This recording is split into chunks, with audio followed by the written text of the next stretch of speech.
The year is running up beautifully, and many are particularly happy for Her Majesty King Justice Sophie, whose tenure has technically ended. Why are they so happy? Well, I don't know. But some say the entrance of her words in the last 3 years has brought light and comfort to struggling and brilliant students, law students in particular alike.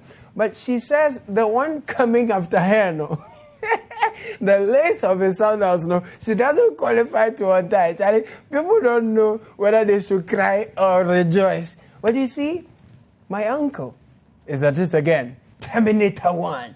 Now he has promoted himself to Terminator Demolition General. He went to town. Like, you know, he has a special cap. It is blue.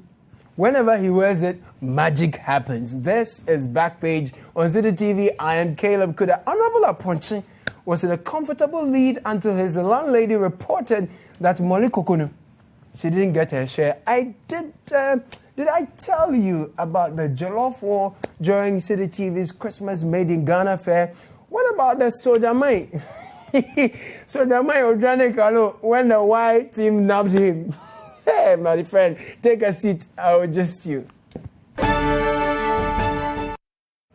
Welcome again. So, like I said, my uncle, Terminator now turned Demolition General, has been mad at what he calls madness going on in this country.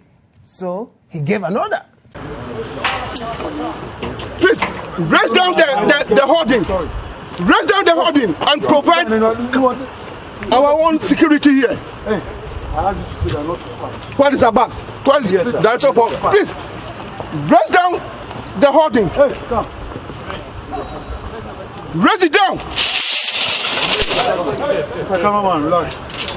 Yeah, the instruction is to raise down the building because, you know, it's painful. It's painful. When officials sit in this country and allow, I don't even know. We should be careful and we should carry our national pride. It's painful. It's painful that some officials allow, I don't know what it is. Is it money? Is it what?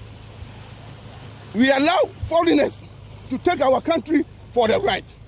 Officials, this madness must stop. The contractor, all those working here must be arrested immediately. It doesn't make sense. Look at this. Look at this. And you destroy the road. Without the consent of the road commission. You destroy the road, the public road. In which country can this be allowed? In which country can this be allowed? In your own country, can anybody do this? It's madness. It's madness. It's madness. You see, my uncle was so heated that a policeman had to hold his cap for him. Did you notice? Yeah, that's how hot he was. Now, I told you any time he wears this particular blue cap and what has become his action day uniform, magic happens. Now, if you're still wondering what is going on, then we have further and better particulars for you here. So West put a stop order on them. They gave them 8 weeks to reinstate the place the way they came and saw it. They have not, the contractors have breached it. They've started building their basement instead of protecting the roads, protecting the adjoining properties. Do you by any way know what is happening here? They are building a 22-story multi-purpose building. Oh, okay. So they are building a 22-story multi-purpose building? So what was the big deal? Aren't we happy with Accra's burgeoning skyline? We had a lot of kids who were sick.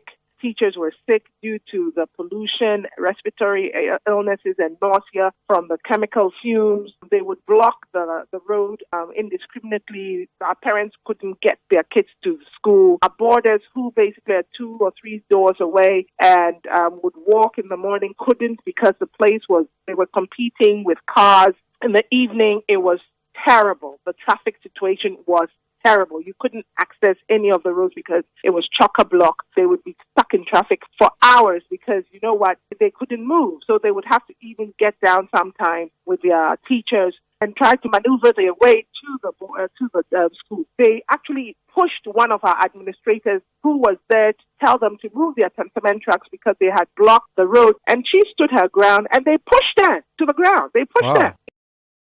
Okay, so the truth is, if you attended a site, okay, you may not identify with AIS's complaints, you know, because you literally have schooled under worse conditions, right? And probably your school shared boundaries with a landfill site that is always on fire. Here we are at AIS, and construction of a 22-story building has led to traffic, and parents don't have a place to park when it's pickup time, and the dust from the construction site is giving them respiratory sickness, you know. And Ashesi University people together with Birekusu's residents will go like, yo, you don't know what is going on in this country? What you're seeing is no dust at all. But seriously, if they pushed the administrator to the ground, that's really not cool. But I can imagine the attitude, you know, of the administrator going to tell them, you know, this is the school. But, you see, don't view the story from the angle of your poverty. What AIS is complaining about is quite legitimate. We all face it, except that we have become so used to mediocre services and incompetent leadership that when someone is complaining about what they find unacceptable, we are like, yo, are you new in Jerusalem? Are you new in Jerusalem? If the educated can hire lawyers, the educated who can hire lawyers and lobby and write to ministers are treated like this. This thing started in June, and we've been fighting them since June. We were going to all these governmental agencies. We wrote to them. Our lawyers have written to all of them. They told us that they were just stabilizing the property because of the damage they had caused. But apparently you can see from what happened yesterday that they were building their 22 stories. And they were in complete contempt of what the courts had told them to do, to backfill, to stabilize and leave. And they didn't do that. We wrote to the Ministry of Transportation, Roads and Transportation, and you know what? I am very sure that somebody low level kept the letter from the minister. Yeah. You can imagine what will become of those of us voiceless, faceless, and placeless Ghanaians.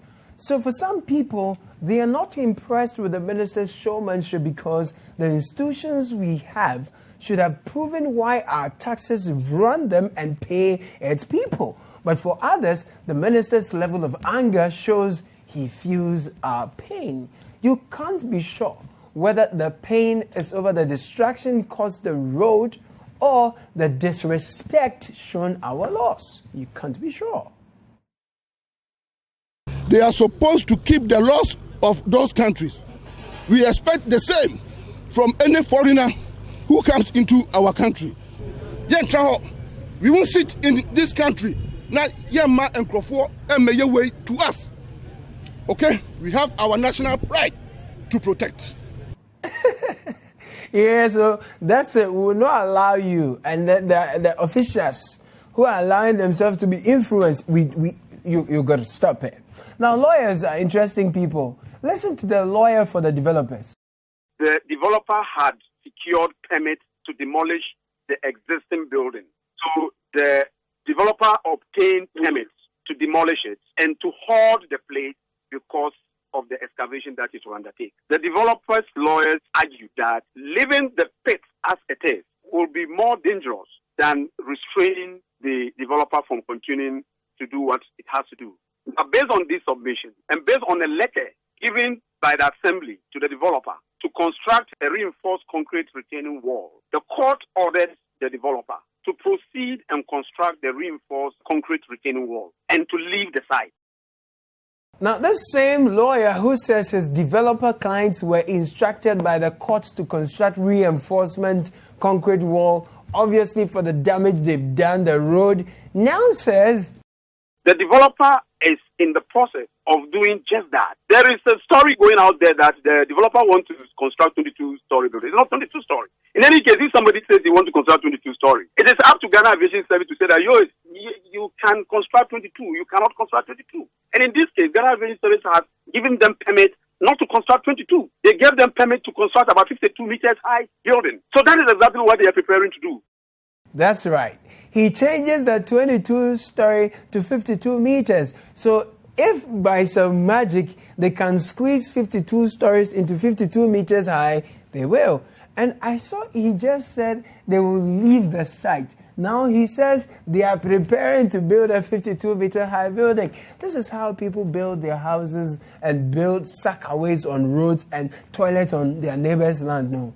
Really, people are giving, I will terminate it, repackage it, and re-award it a lot of funds for his latest show. Others say, oh, he should have raged with extra tact. Charlie, the thing is painful. It's painful. It's painful. It's painful. It's painful. It's painful. Yeah, it's painful. So if it's that painful, then deal with it. Deal with the thing.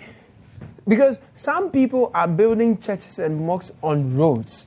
Others have built their houses on roads so much such that electricity poles are now in the middle of some roads in Ghana. Meanwhile, assemblies are looking on. As for the expression stop work, produce permits there, in fact, it makes many Ghanaians say our law enforcement agencies have been reduced to a toufle, a bulldog. You know the funny thing? To address the accommodation crisis as a result of the ballooning number of free SHS grants next year, which we are all happy about, one of the University of Ghana's annexes, these days they are doing very well, they are Medina Legon, but they add Accra to their name here. I'm talking about University of Professional Studies, Accra. They have secured 250 million Ghana cedi loan to, among other things, put up a 6,000 bed capacity hostel, like 2 of them. Guess what?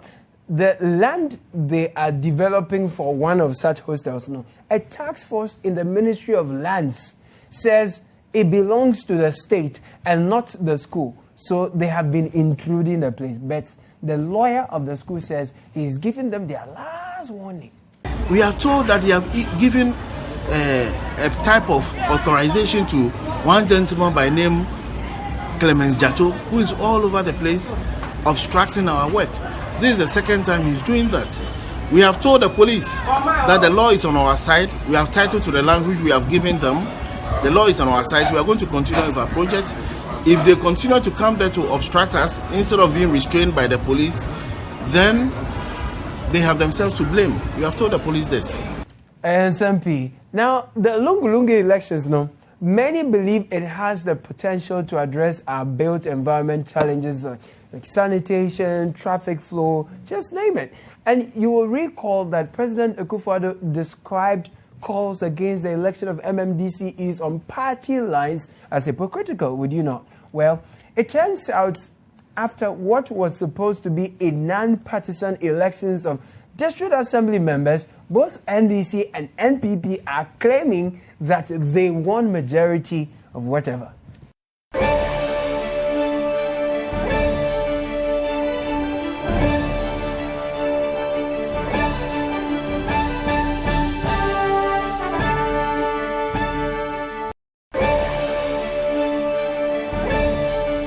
Fascinating, isn't it? Now, also, it was non-partisan, but some folks managed to end up in a fight for one reason or the other. So another bit of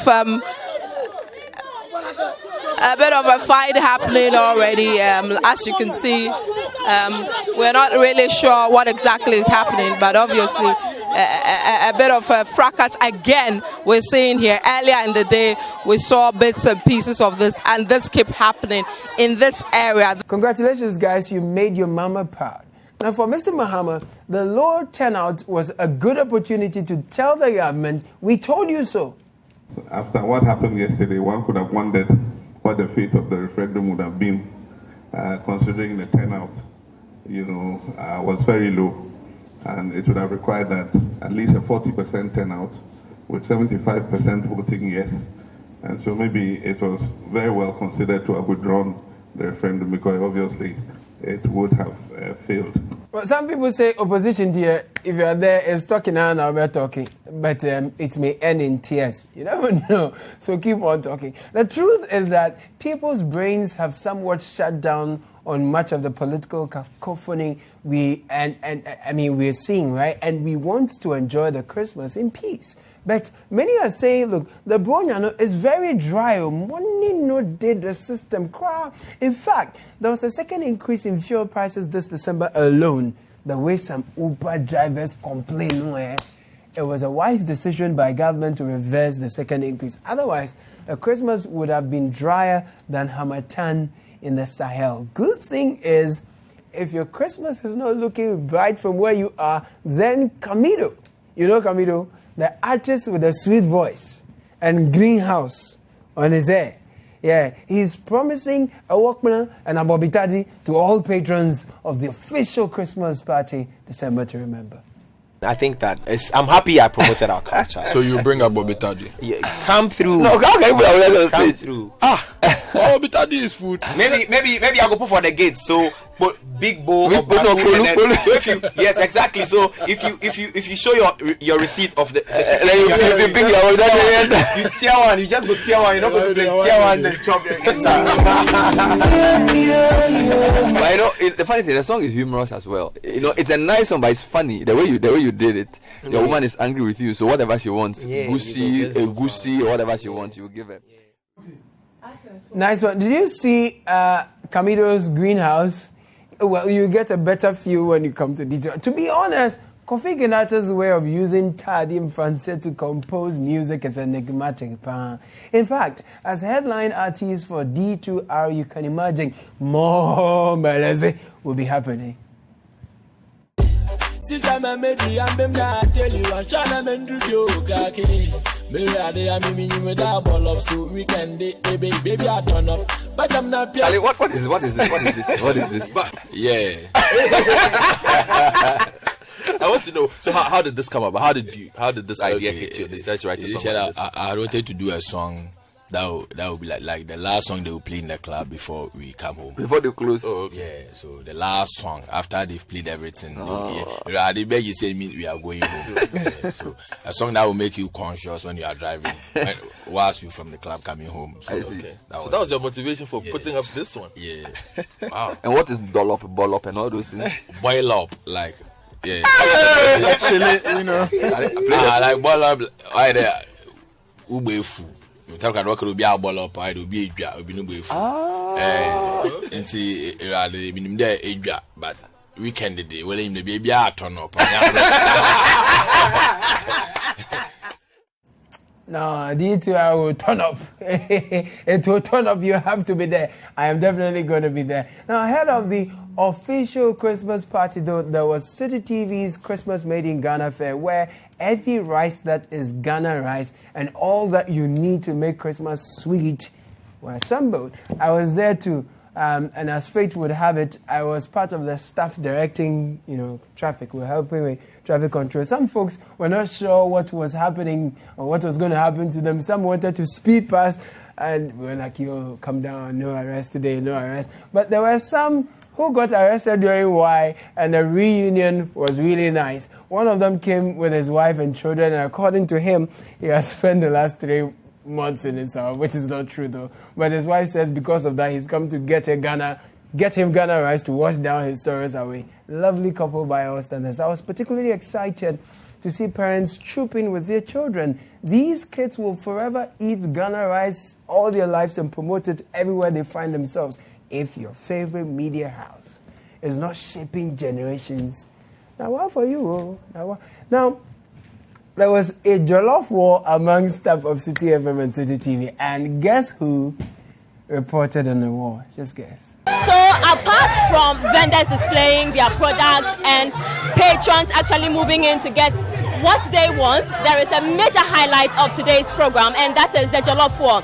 We have 4 teams comprising the credible Jollof team. We have Jollof Beyond Aid, we have Ahwonfa Jollof and Bombastic Jollof. So we'll be going round to speak to the various groups and teams, and then we'll wait for the outcome of who is going to win this war. Well, congratulations to the winners, of which I am a part. That was Jollof Beyond Aid. Hard luck to Team Bombastic.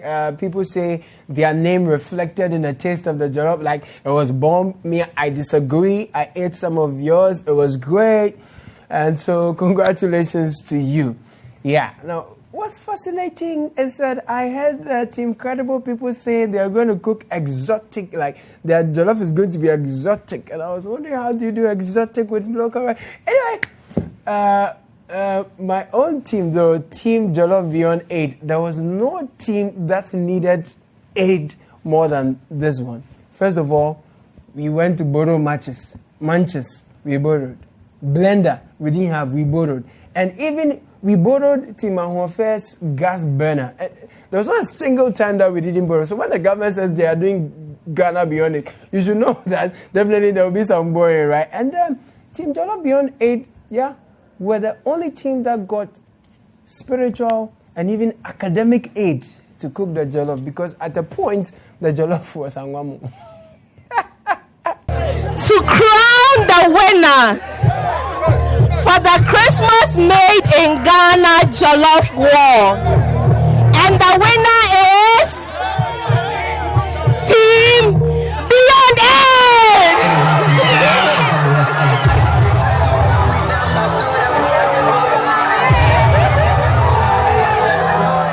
So congratulations again to all winners. We are told those who lost want to go to court. The good thing is, thanks to lawyer Martin Pebu, the Supreme Court in a unanimous decision ruled that some selected courts are to work on weekends, holidays, and even during industrial actions. So Team Credible and Bombastic, during the Christmas break, you can head to court. Here is the man people call Martin the Doer, not Martin the Liver Salt, or Martin the Lamenter. This is a momentous, very groundbreaking decision, okay, that would take our justice delivery system a few notches higher up, okay. You know, one of the main reasons that pushed me to bring this case to court was a practice where sometimes powerful persons in society would cause the arrest of a suspect, okay, on a Friday afternoon, knowing very well that Saturday and Sunday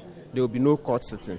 So that invariably, by the time the courts open on Monday, the 48 hours that are stipulated in the Constitution would have elapsed. Lawyer, you do everything. And by the way, those shading my grand uncle that he is now Martin the Lamentano, we are now promised a 10-story office complex. Why? You will hear from us soon.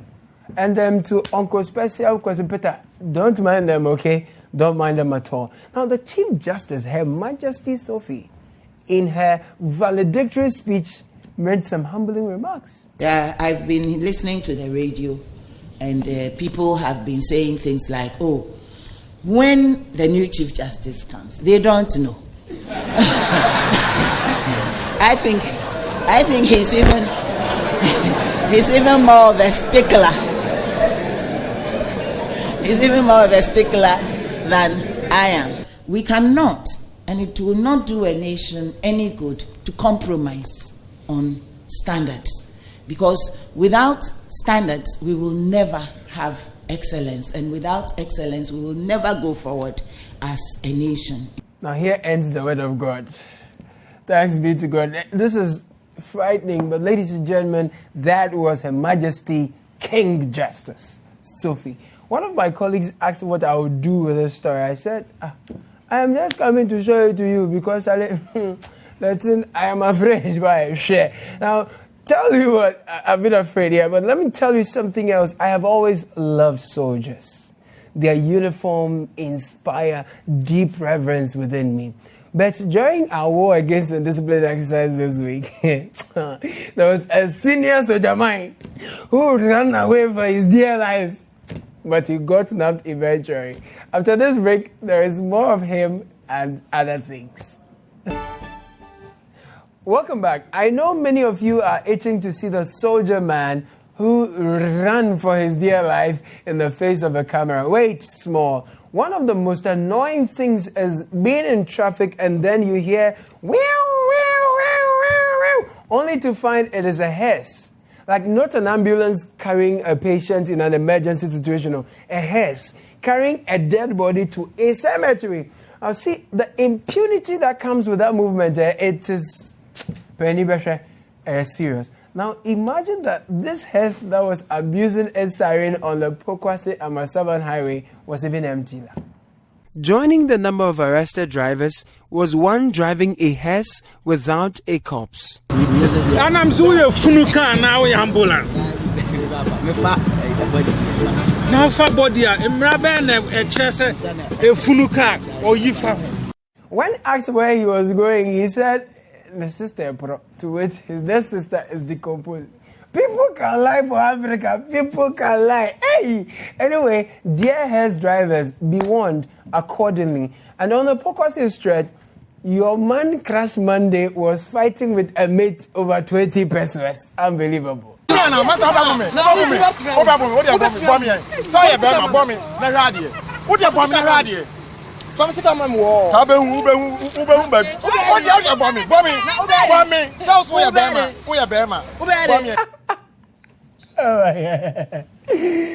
has Ghana become so difficult? Passengers won't let 20 pesos pass. Actually, some mates are bad. There was this one who was holding on to my 20 pesos. I said, hey mate, have 20 pesos, mommy. Before I knew it, someone had tapped me from the back and said, hi, are you Caleb? Good of City FM. It was slow. And it was a lady challenge, so I couldn't even pursue my 20 pesos square bill. It's a serious matter, but 20 pesos, no. I think if I told you that a soldier man who has vowed to defend this country was running away for his dear life after a traffic offense, you wouldn't believe me, right? Seeing is believing. Watch. Well, he's a man in uniform. He used the other side of the road, decided to cut in, and he has been arrested. Oh, he's sped off actually.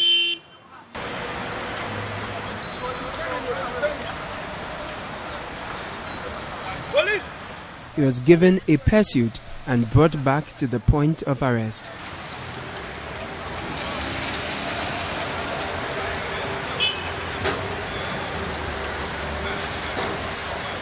The senior soldier hid himself at a nearby restaurant where police officers discovered him. Charlie, the soldier was panicking. I tell you, he was panicking inside the restaurant. Also, there was a big man at Slit. He was apprehended because his number plate is not authorized. Yeah, he says he thought the unauthorized one he has, it will reflect in the face of police when they stop him, so they see the full numbers. But DVLA people said, no, these are not pension figures, they are registration numbers. Stay safe, Charlie. This Christmas, you have to drive safe, eat safe, and of course, whatever you're eating, I'm sure there'll be Ghana rice there. So eat safe, stay safe, be safe, and I'll see you.